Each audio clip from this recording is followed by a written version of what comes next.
I'd like to talk about story structure and the pace of a story. A lot of people used to like, long stories with a lot of meat and subject matter to them. And then it got to be more, shorter stories.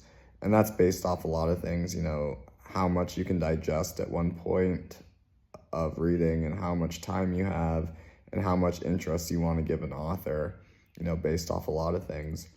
But, I think the proper pace of a story is more, what you need to get said without being boring.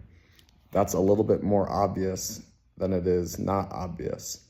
But, when you make an in and out to a story, when you try to, interest the reader and backtrack and foreshadow, it really has to be authentic. It has to be your own sort of thinking because you're the writer.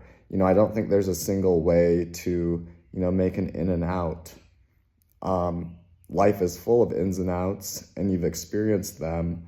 So, make something interesting that hasn't been thought of before.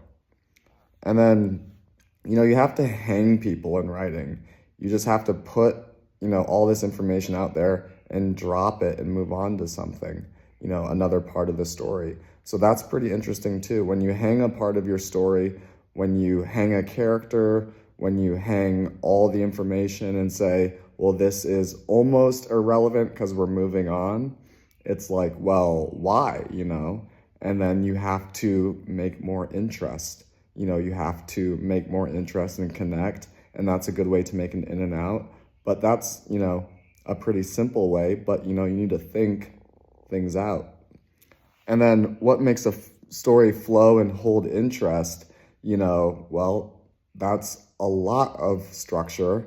I don't think there's any way to say you are an interesting person.